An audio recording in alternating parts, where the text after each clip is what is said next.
Señoras y señores, muy buenas noches. Les habla Juan Guillermo Ríos. Bienvenidos a Los Ángeles de Juan. Como siempre, a esta hora estamos en vivo por el canal 1.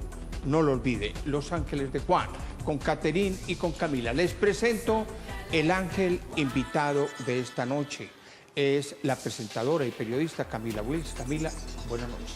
Hola Juan Guillermo, estoy feliz de acompañarlos hoy en Los Ángeles de Juan. Saludo a todos los televidentes y saludo también a Catherine. Catherine, buenas noches. Buenas noches Juan, buenas noches a Camila y muy bienvenida. Gracias. Qué complacidos estamos de tenerte acá en el set.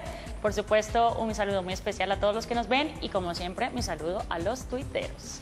Y como ustedes saben, siempre tenemos un tema para desarrollar aquí en Los Ángeles de Juan. El tema de hoy tiene que ver con las víctimas del conflicto armado en Colombia a propósito de lo que está pasando en La Habana, Cuba. El periodista Alejandro Ochoa nos presenta el siguiente video introductorio al tema de hoy.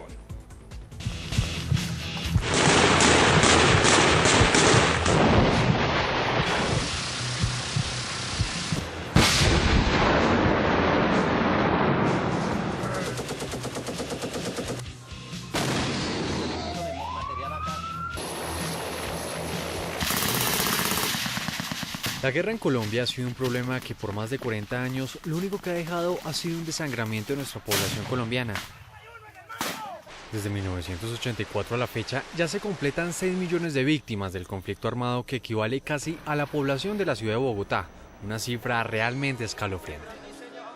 Según la unidad de víctimas, en los últimos 30 años se han presentado 5.368.138 desplazamientos en nuestro país, 636.184 personas asesinadas, 132.125 colombianos amenazados por esta cruda violencia, 54.599 actos terroristas y 30.666 secuestros a lo largo de estas 3 décadas.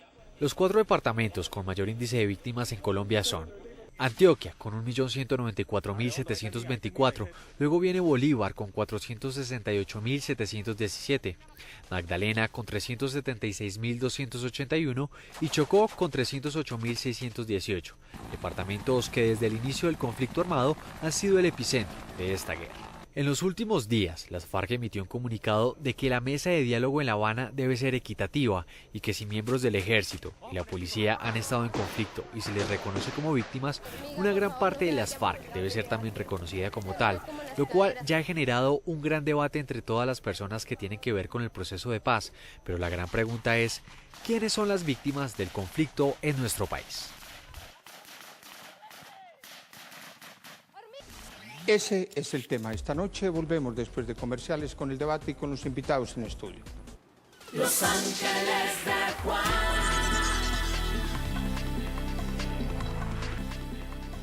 Volvemos en vivo acá en Los Ángeles de Juan. Catherine, su opinión sobre el tema de las víctimas y su representatividad en La Habana.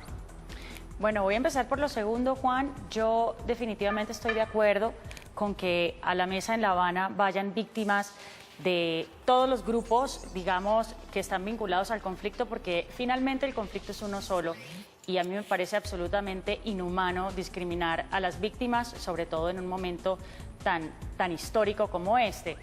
Ahora bien, ¿qué opino sobre el tema? Pues es difícil opinar sobre algo tan sensible para el país, sobre algo tan delicado. Uno que no ha sido, o yo que no he sido víctima directa de este conflicto, uno podría pasar por ligera, por indolente, con cualquier opinión. Y yo creo que lo mejor en este caso es referirse a lo que dicen las mismas víctimas. Yo lo que he podido escuchar de algunas es que están dispuestas a perdonar siempre y cuando tengan acceso a la verdad y se les garantice el derecho a la no repetición. Entonces aquí el reto más grande, definitivamente dada la alta polarización que hay en el país, es que quienes no somos víctimas directas del conflicto dejemos reconciliar y dejemos perdonar a quienes sí lo son, que por lo que vemos tienen toda la intención. Excelente, Catherine. Camila. Bueno, pues en este caso tengo cosas en común con Catherine, pienso algunas cosas que ella está diciendo, como por ejemplo que me parece totalmente válido que vayan absolutamente toda clase de víctimas a las mesas del conflicto en La Habana, están en todo su derecho de asistir. de contar sus historias y sobre todo de perdonar. Ellas están en todo su derecho de perdonar, pero hay una frase muy bonita que escuché y que vi, que todas las víctimas están en capacidad y son capaces de perdonar sin olvidar. Ellos no son capaces de olvidar, ellos son capaces de perdonar, pero no hay un perdón 100% al uno no olvidarse de esto. ¿Qué pasa? Que Catherine está diciendo, no somos víctimas del conflicto, así que deben ir las víctimas reales. Yo creo que somos víctimas, todos los colombianos que llevamos 50 años de guerra, somos víctimas absolutamente todos, unos más directos que otros, claro está, unos están mucho más cercanos a la guerra y pues gracias a Dios, yo no soy parte de las víctimas directas, pero me parece que los colombianos, absolutamente todos, somos víctimas de esta guerra. Es la opinión del ángel invitado esta noche, Camila Wills. Tenemos dos invitados especiales esta noche en Los Ángeles de Juan. Uno es el mayor general de la Policía Nacional, Luis Erlindo Mendieta. 12, óiganlo bien, 12 años secuestrado por las FARC. Fue secuestrado en la toma de Mitú Baupés el 1 de noviembre de 1998 y fue rescatado con otros secuestrados por el glorioso Ejército de la República de Colombia el 13 de junio del año 2010 en el sur del Guaviare. General Mendieta, muy buenas noches. Usted es un invitado de honor, pero de mucho honor esta noche en Los Ángeles de Juan. Déjeme, yo lo saludo, general. Muy buenas noches. Buenas noches, Juan Guillermo. Buenas noches a los compañeros de panel y buenas noches a todos los amables televidentes. Y nuestro segundo invitado especial es un verdadero especialista en el tema de víctimas que vamos a tratar hoy. Fue viceministro y ministro de Justicia. Actualmente es el decano de la Escuela de Ciencias Políticas y Relaciones Internacionales de la Universidad Sergio Arboleda, el doctor Miguel Ceballos, que nos honra enormemente con su presencia. Buenas noches. Buenas noches, Juan Guillermo. Buenas noches, general, Catherine, Camila. Y quiero dar un saludo muy especial a todas las personas que aún siguen siendo víctimas en este país. Todos aquellos que aún siguen privados de la libertad injustamente, todos aquellos niños que están reclutados aún ilegalmente y todas aquellas personas especialmente que sean víctimas de las minas antipersona. La primera pregunta, luego de los planteamientos de Catherine y de Camila, para el general Mendieta. General, usted es una víctima de las FARC. La pregunta que yo me hago y que se hacen los colombianos es, ¿usted va a ser reconocido como víctima o usted está vetado, usted va a estar en La Habana? Háblenos de eso. Bueno, de acuerdo al ordenamiento, especialmente internacional, pienso que la ONU ha definido claramente en sus diferentes resoluciones la categoría de víctimas. Aparte de eso, Colombia ha firmado tratados de derechos humanos y ahí están definidos quiénes son las víctimas. Aparte de eso está el derecho internacional humanitario y también lo que es el Estatuto de Roma. Por lo tanto, nosotros, los integrantes de la fuerza pública, los que pasamos infrahumanas condiciones, los que fuimos sometidos precisamente a la tortura, a los tratos crueles, inhumanos, degradantes, que estuvimos en esos campos de concentración y que lo llamo jaulas de concentración, por lo tanto, y aparte de otra cantidad de delitos que se han cometido por parte de la FARC por la población civil, en contra de la población civil, y mencionemos algunos de ellos: la utilización de las minas antipersonas, la utilización de armas no convencionales, la ejecución de rehenes, como pasó con varios de nuestros compañeros policías militares, y aparte de eso, con secuestrados civiles. Es allí donde está esa gran representación de víctimas y que buscamos precisamente nuestra representación para que seamos tenidos en cuenta. ¿Por qué? Porque vámonos atrás, hace 2 años, víctimas de las FARC no existían. Se hicieron una cantidad de foros regionales y no estábamos allí. En los últimos meses, y a raíz precisamente de la delegación que le hicieron a la Universidad Nacional y a la ONU para buscar de todo un universo de víctimas quiénes iban a ir a Cuba, los integrantes, es decir, las víctimas de la FARC, nos dimos cuenta de que no íbamos a estar representados. Y es así como convocamos a un foro en el Nogal y allí es la primera reunión que se hace efectivamente de las víctimas de la FARC y de ahí en adelante tratamos de participar progresivamente en cada uno de los foros regionales. Claro. Una pregunta para el doctor Miguel Ceballos como especialista en el tema. ¿Cómo explicarles a los colombianos que no sea reconocido como víctima un hombre que estuvo 12, por favor, entiéndanlo, 12 años secuestrado por las FARC y alguien en este país duda de que sea víctima de las FARC? Bueno, Juan Guillermo, es una pregunta muy compleja de ser resuelta. Voy a tratar de hacer un poco de historia rápidamente. Las Naciones Unidas, la Universidad Nacional y la Iglesia Católica han sido delegadas por las partes, es decir, las FARC y el gobierno, para escoger las víctimas que van a La Habana. En ese sentido, hay un problema de exclusión natural por tener que escoger las víctimas. Hoy estamos hablando de que el registro de las víctimas en Colombia son 6.7 millones de víctimas las que están ya inscritas como tal y solamente van a ir 60. Entonces, de entrada hay una exclusión. Segundo, en el punto ya puramente técnico-jurídico, el derecho internacional de los derechos humanos y el derecho internacional humanitario prevén la violación de unas conductas. Ya el general Mendieta ha mencionado alguna de ellas, los tratos inhumanos, la muerte de los rehenes y la ley de víctimas, y en esto quiero ser muy claro con el país.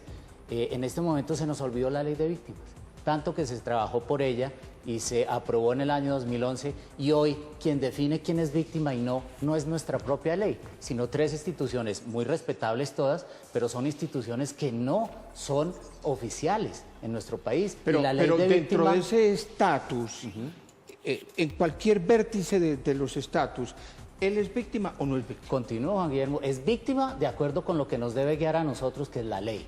La ley de víctimas previó en uno de sus artículos que la fuerza pública también podría ser catalogada como víctima y también el marco jurídico para la paz. No entendemos por qué en este momento una persona tan simbólica y tan importante para Colombia no es considerada como víctima de acuerdo con nuestra propia ley. Ahora, quiero presentarles a una heroína nacional. Es doña Emperatriz de Guevara. Para mí no hay duda, ella es una auténtica heroína nacional. Dos de sus hijos han sido asesinados. Uno de ellos en cautiverio, secuestrado por las FARC. El coronel Julián Ernesto Guevara. Esta es la crónica de Linda Ballestas. ¡Vamos, muchachos! Han pasado 16 años desde que Colombia vivió una de las tomas guerrilleras más impactantes de su historia. El 1 de noviembre de 1998, 1000 guerrilleros de las FARC, entre morteros e interminables disparos, se tomaron Vaupés, la capital de Mitú, en un combate de 72 horas. Aquel domingo a las 4 de la tarde, 61 oficiales de la policía fueron secuestrados, entre ellos el teniente coronel Julián Ernesto Guevara. Sin embargo, no solo el comandante Guevara empezó con este triste y largo recorrido de 8 años como víctima del conflicto. También se sumó el sufrimiento de una familia completa y el de la señora Emperatriz Castro, madre del comandante Julián Guevara. La última vez fue en la Escuela General Santander que me vi con él. Yo creo que eso es como inolvidable. El secuestro de Julián fue aquí en este jardín. Aquí fue cuando nos enterábamos del jardín. Yo lo único que me acuerdo era que yo corría de un lado hacia otro, porque ya después llegó como un poquitico la calma y las cosas cuando ya llegaron de la policía y eso, pues a pasarnos la noticia. Pero sí fueron unos días muy difíciles. En 2004, Julián Ernesto Guevara pasó a estar en poder del bloque oriental de las FARC como uno de los posibles rehenes con fines de canje. Le intereso realmente a mi familia, a mi hija, a mi esposa, a mi mamá. Yo no le intereso a nadie más. El comandante Guevara le hizo frente a la selva colombiana. Enfrentó la soledad del cautiverio, la enfermedad, la depresión. Sin embargo, el 20 de enero de 2006, su cuerpo no resistió más esta lucha. Para una mamá es muy difícil olvidar. sobre todo las condiciones, porque a uno se le muere otro hijo en otras condiciones y entonces es diferente. Son las condiciones lo que le hacen sufrir a uno. Los restos del teniente coronel Julián Ernesto Guevara fueron recuperados en abril de 2010, una fecha que cambiaría para siempre la historia de la familia Guevara Castro. Desde entonces, Emperatriz esconde detrás de una cara amable el dolor que solo ella entiende por haber perdido a su hijo. Aquí manejamos niños pequeñitos, entonces yo no podía llorar porque la abuelita está llorando y muchos empezaban a llorar también, entonces yo tenía que secarme mis lágrimas y estar con ellos. Ellos me ayudaron a superarme terriblemente. En la señora Emperatriz, por supuesto, sigue presente el recuerdo de Julián, y también siguen presentes esas lágrimas que para una madre no son fáciles de borrar, pero que hacen parte de este duelo por su hijo. Nosotros somos muy unidos en la familia, y créanme que en todos los cumpleaños, en todas las cosas, todos lloramos, porque hay recuerdos que no pueden borrarse de la mente muy fácilmente. Lo único que queda es un recuerdo que para muchos colombianos se convierte en un sentimiento de rencor, pero que para esta mujer es una oportunidad para aprender a perdonar. De que podamos de verdad encontrarnos con un señor de estos y poderle decir buenos días, buenas tardes, y darle la mano y decirle, si le pasó algo, decirle lo siento, pero que sea de corazón. Es muy difícil, pero yo creo que con la ayuda de Dios se puede ir con el tiempo.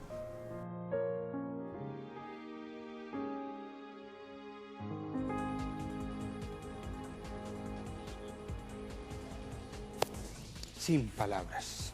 Volvemos con el general Mendieta, con Miguel Ceballos, con Catherine y con Camila, después de comerciales. Los Ángeles de Juan.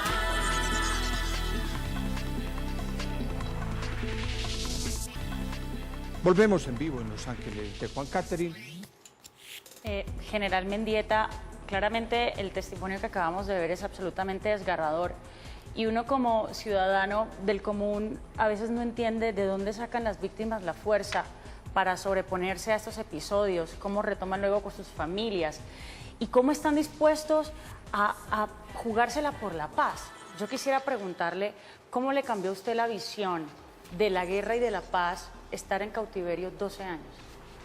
Sí, pienso que todo obedece a los designios de quienes somos creyentes de un Dios todopoderoso, de una Virgen. Estando en cautiverio tuve varias experiencias místicas y yo pienso que eso es lo que le da a uno el soporte, la fortaleza, primero para sobrevivir en cautiverio, para estar allá soportando el día a día y viviendo cada una de estas situaciones que hemos narrado anteriormente, es decir, todos estos tratos crueles, inhumanos, degradantes, estas cuestiones de tortura, y aparte de eso convivir en unas condiciones tan difíciles, sobre todo por el maltrato y la agresión muchas veces de aquellos que eran los jauleros, es decir, aquellos integrantes de las FARC que nos estaban permanentemente vigilando.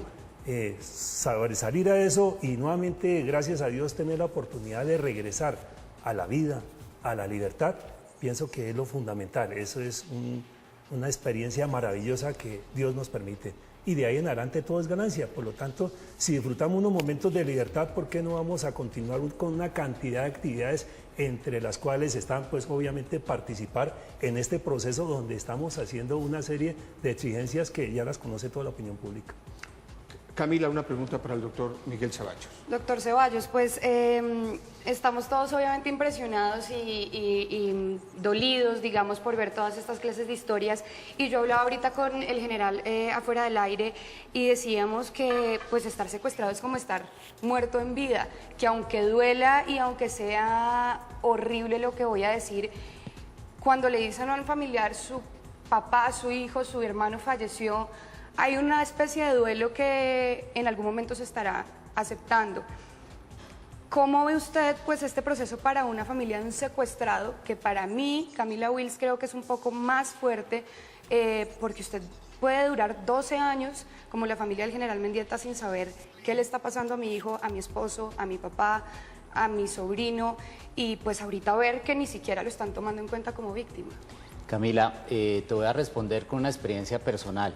En el año 1997 yo era el secretario de la Comisión de Conciliación Nacional de la Iglesia Católica y me tocó viajar al Chocó En ese momento el presidente Samper despejó una zona muy importante del país para que las FARC devolviera 70 soldados. A mí me tocó ir por 10 de los infantes de Marina a las selvas del Chocó y fue un momento muy emocionante para mí cuando ellos fueron entregados a nosotros los garantes para la liberación y cantaron el himno de la Armada en pleno campamento de las FARC. Yo creo que una persona secuestrada, y en este caso el ejemplo de los infantes de Marina, nunca pierde esa humanidad y esa profunda convicción de, como decía el general Mendieta, de que va a sobrevivir, de que hay un Dios que lo protege, pero también de que hay un Estado que lo está cuidando y que lo está protegiendo. Y ese es el mensaje que creo que en este proceso de paz hay que darle a todas las víctimas. La satisfacción, la rehabilitación, la restitución de sus tierras, la indemnización administrativa y sobre todo la garantía de no repetir la victimización es algo que todos los colombianos debemos comprometernos a garantizarle a las víctimas. Una pregunta muy breve para el general Mendieta. Usted estuvo secuestrado inicialmente con el coronel Guevara, cuando él murió, fue ascendido póstumamente. Pero algunas personas dicen, no, es que él murió allá porque estaba enfermo. Pero una cosa es estar enfermo y otra cosa es que las FARC no le hayan dado los medicamentos oportunamente, que es otra forma de matarlo. Sí, por eso insistimos precisamente en que nosotros, los que en ese momento estuvimos allí, éramos precisamente rehenes de las FARC porque nos iban desplazando para evitar los operativos militares. Aparte de eso, pues hubo muchas ejecuciones y que las conoce la opinión pública, pero en el caso particular del coronel Guevara, pues no le suministraron los medicamentos, no le suministraron la debida atención y debido a eso, pues murió en cautiverio. Es decir, que aquí las FARC cometieron una grave violación precisamente del derecho internacional humanitario con estas cosas que le he mencionado. Doctor Miguel, ¿usted cómo ve el papel de la ONU en este proceso de las víctimas en La Habana? Bueno, Juan, esta no es la primera vez que la ONU tiene un papel importante. Yo recuerdo que en el gobierno del presidente Pastrana había un enviado especial del secretario general de las Naciones Unidas, que era el señor James Lemoyne. Y también después Jan Egeland. Yo tuve la oportunidad de trabajar con Jan Egeland, una persona que había sido viceministro de Relaciones Exteriores de Noruega, y ese rol ha sido importante. Esta vez la ONU tiene una responsabilidad inmensa y es escoger quién es víctima y quién no. Creo que en ese sentido nosotros debemos proteger más la institucionalidad. Sin negar la importancia de la ONU, hay una ley de víctimas y unas reglas en esa ley de víctimas para definir quiénes son esas víctimas. Creo que el garante internacional es importante, pero es más importante nuestra ley. Y nosotros tenemos que cumplir sagradamente con los cortes de comerciales, pero no se preocupen, que el tema de las víctimas vuelve con el general Mendieta, con el doctor Ceballos, con Catherine y con el ángel invitado de hoy, Camila Wills. Los Ángeles de Juan.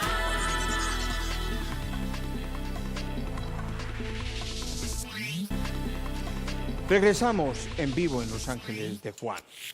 El periodista Ignacio Gómez. Él es subdirector de Noticias 1 y es el presidente de la Fundación para la Libertad de Prensa. Él nos presenta otra visión de las víctimas, los periodistas, los informadores, los generadores de opinión que han sido víctimas de este conflicto armado. Ignacio, muy buenas noches, bienvenido a Los Ángeles de Juan. Buenas noches, Juan Guillermo, es un placer estar con ustedes. Ignacio, estamos en un momento de reconocimiento y de reparación de las víctimas dentro del conflicto, pero también dentro de este contexto son muchos los periodistas que han sido víctimas del mismo conflicto. ¿Cómo estamos los periodistas en el tema de reparación de víctimas? No todos, pero hay un colectivo grande de periodistas que han sido víctimas, ya sea porque tienen familiares que han sido asesinados por actores de este conflicto armado, o ya sea porque simplemente tuvieron que abandonar sus zonas y en muchas ocasiones su oficio y quedarse en la zona con motivo de amenazas, presiones, atentados de paramilitares, guerrilla, BACRIMS e inclusive actores del Estado. ¿En qué contexto los periodistas han sido víctimas de este conflicto? Bueno, tenemos casos muy emblemáticos en relación con los ataques a la prensa. Por ejemplo, el caso de Jaime Garzón lo podemos considerar más que una víctima de la guerra, es una víctima de la paz.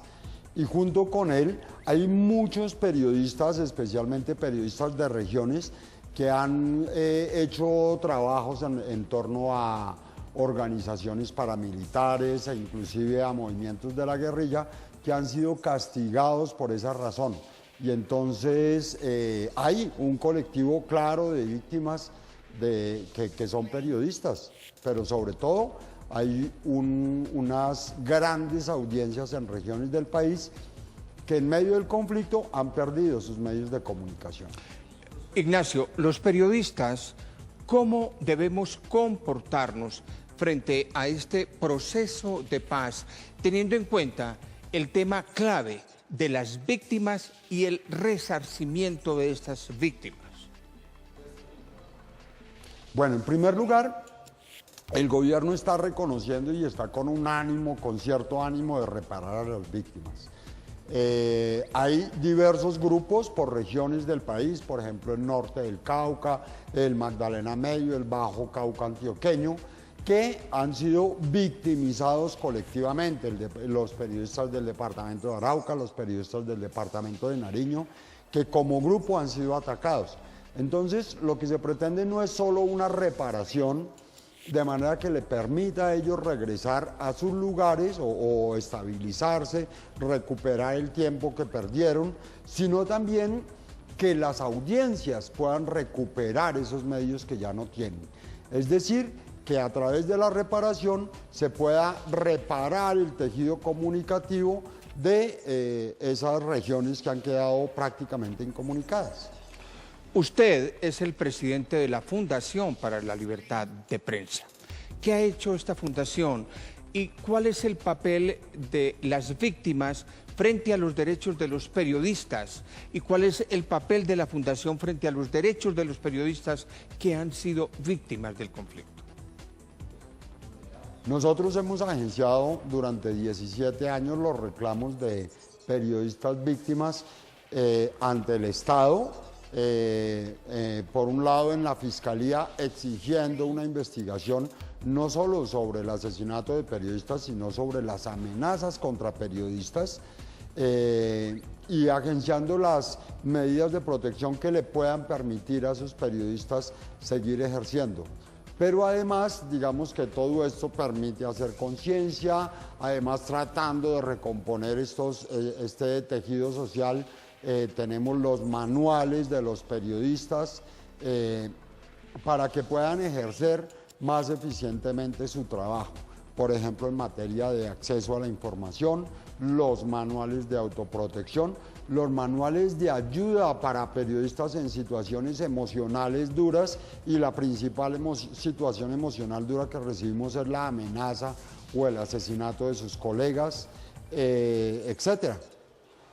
Ignacio Gómez, subdirector de Noticias 1 y presidente de la Fundación para la Libertad de Prensa. Ignacio, mil gracias. Para nosotros es un honor tenerlo en Los Ángeles de Juan. Es un placer estar con ustedes. Que tengan buena noche. ¿Qué opinión tiene usted, doctor Miguel Ceballos, de este planteamiento que ha hecho Ignacio Gómez, la nueva visión de las víctimas? Bueno, lo primero que hay que decir es que desafortunadamente la primera baja de una guerra es la verdad.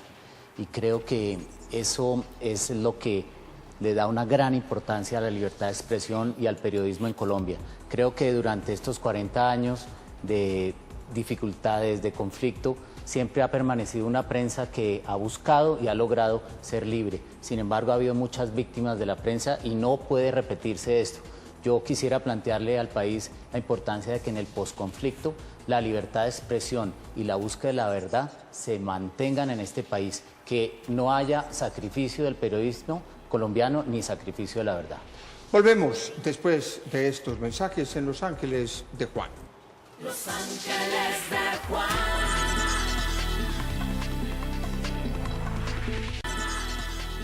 Volvemos en vivo en Los Ángeles de Juan y como todas las noches que tenemos Los Ángeles de Juan, los miércoles, y repetición los viernes. Nos acompaña Vigilabs con Jimmy Moreno esta noche para contarnos qué se ve, de qué se habla en la social media, en las redes sociales en este instante y cómo, mi querido Jimmy, se ve el tema de las víctimas. Buenas noches. Buenas noches, Juan, ¿cómo estás?